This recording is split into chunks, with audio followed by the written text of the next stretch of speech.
नामांकन पूरे हो चुके हैं। कांग्रेस से 199 प्रत्याशी सिंबल लेकर मैदान में है, वहीं भारतीय जनता पार्टी से 200 प्रत्याशी सिंबल लेकर मैदान में है और इन सिंबल वालों के साथ 35 प्रत्याशी संबल लेकर मैदान में उतरे हैं। जी हां, 35 उम्मीदवार बागी हैं। भारतीय जनता पार्टी से 19 और कांग्रेस से 16। भाजपा में बागियों की प्रोफाइल थोड़ी हाई प्रोफाइल है।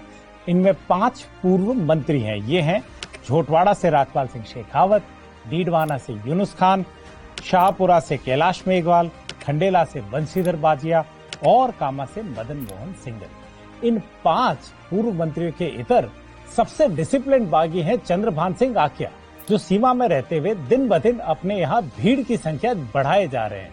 जब उन्होंने नामांकन भरा तो माहौल कुछ ऐसा था कि उनके सामने जो भाजपा के प्रत्याशी हैं, भैरव सिंह शेखावत के दामाद नरपत सिंह राजवी, उनका कहीं नाम नहीं आ रहा चित्तौड़गढ़ से। चित्तौड़गढ़ यानी चंद्रभान सिंह आकिया।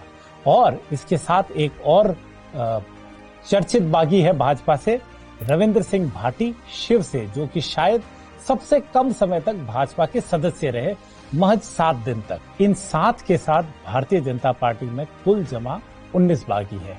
कांग्रेस के 16 बागी हैं। इनमें बड़े नाम ज्यादा नहीं है, सिर्फ 3 नाम बड़े हैं।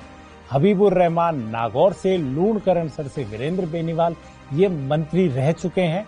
सूरसागर से रामेश्वर दादीज, जोधपुर के पूर्व मेयर। दादीज की उम्मीदवारी के साथ अशोक गहलोत की साख दांव पर है। अब ये बागी इंपॉर्टेंट क्यों हो जाते हैं, वो जरा इस बात से आप अंदाजा लगाइए। 12 सीटें ऐसी है जिसपे बागी हार और जीत के बीच की अहम कड़ी है। ये किस तरह का रोल प्ले करते हैं, उससे कोई पार्टी हार या जीत सकती है वो चुनाव। और 12 सीटें बहुत महत्वपूर्ण है क्योंकि पिछले चुनाव की अंक गणित अगर गौर से देखी जाए, दोनों पार्टियों में फासला महज 0.5% था, यानी कि 1.5 लाख वोट। इतने कम फासले से 27 सीटें बदल गई। कांग्रेस 100 के करीब अपने सहयोगी दल के साथ और भाजपा 73 पे रुक गई। इसलिए बागी महत्वपूर्ण है। और 9 सीटें ऐसी है जहां पे हार या जीत का फासला सिर्फ 1000 वोट या उनसे कम था। ऐसे में 4 सीटें कांग्रेस के पास है, 4 भाजपा के पास, 1 अन्य के पास। और 29 सीटें ऐसी है जो 1000 से 5000 वोटों से डिसाइड होगी। इसमें भारतीय जनता पार्टी के पास 13, कांग्रेस के पास 9, 3 निर्दलीय और 4 अन्य। ये अंक गणित बहुत टाइट है। 1 नंबर पर जरा और गौर कीजिए। 53 ऐसी सीटें हैं जो पिछले 3 चुनाव में कांग्रेस कभी नहीं जीत पाई, यानी अनसेफ सीट्स। और इन्हीं अनसेफ सीट्स का अगर भाजपा में आंकड़ा देखें तो वो है 19। चुनाव एकदम नजदीकी।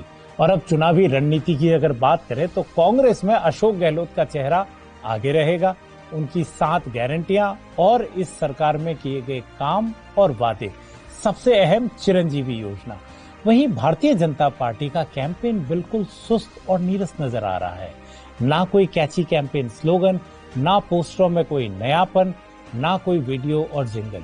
अगर यशुदास का गाया एक भजन गाया जाए कि तेरा राम जी करेंगे बेड़ा पार, तो ये लाइन भाजपा की चुनावी स्ट्रेटेजी समझा सकती है। तो दोस्तों, जाते जाते एक लाइन आपसे साझा कर देता हूं जो कि पूरी चुनावी बिसात आपको समझा देगी।